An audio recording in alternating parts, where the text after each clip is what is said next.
adalah Allah yang menggerakkan seluruh alam semesta ini. Siapa? Allah. Allah itu bagaimana? Qadim, sudah duluan ada Allah Ta'ala. La awala wala kidam. Kalau kidam batal, kekal Allah. Mukhalafatul hawadis, kesalahan Allah Ta'ala bagi yang baharu. Kita baharu, manusia berubah. Ada waktu baik, ada waktu jahat. Itu manusia. Tapi Allah tidak pernah berubah. Allah tidak sama dengan makhluk. Kita malam ini baik, mungkin besok tidak jahat. Ya kan? Karena kita makhluk yang baharu, harus kita. Maka kita manusia biasa. Mukhalafatul hawadis, ia mungkin nafsi. Berdiri Allah itu sendiri, tidak berhajat kepada tempat Allah.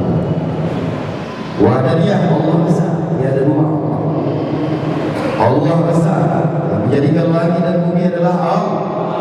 Wal awwal wal akhir wal zahir wal batin. Ya Allah itu awal, akhir, lahir dan batin. Lalu wahdiyah, kudrat Allah berkuasa. Yang kita puji malam ini siapa? Allah. Za'arna syai'an ayyakuna lahu kun fayakun. Jadilah, maka jadilah. Tiada tidak mungkin pada Allah. Za'arna syai'an ayyakuna lahu kun fayakun. Kudrah, irada, itulah kehendak. Semuanya berada dalam garis takdir. Hidup kita dalam takdir masing-masing. Hari ini kita menjatuhkan orang lain, besok orang lain menjatuhkan kita. Hari ini kita membuka aib orang lain, satu waktu aib keluarga kita dan bahkan keturunan kita akan terlihat dengan mungkin. Itu janji Allah. Kenapa? Hukum tetap berlaku dalam dunia.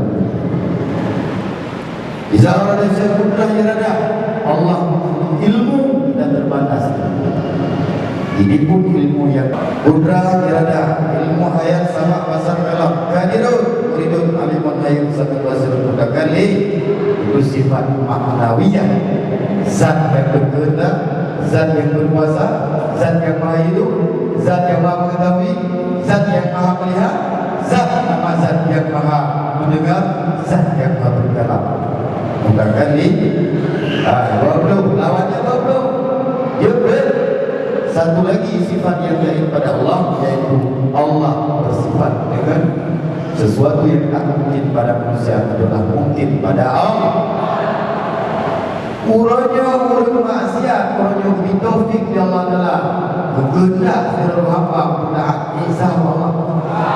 Kedua, aku berhimpulah kepada Allah Subhanahu Wa Taala akan menggolong sama umat Muhammad lakunya umat Islam, Mesirna, negara, negara, segala macam fitnah yang bertebar hidup yang bersama. Amin. Kau ijabah ya Allah, kau ijabah ya Allah, kau ijabah ya Allah.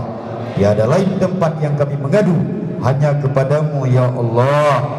Isa arsalna ilaihi musnaini fakazzabuhuma fa'azzazna salisin faqalu inna ilaikum mursalun qalu ma antum illa basharun misluna wa ma anzala ar-rahmanu min syai'in in antum illa takzibun.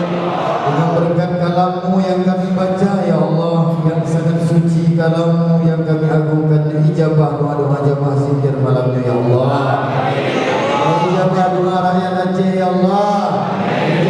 Ijabah doa yatim piatu malamnya ya Allah. Dulunya ya Allah, kedengkian, kriatikian dan fitnah lampu Acehnya ya Allah.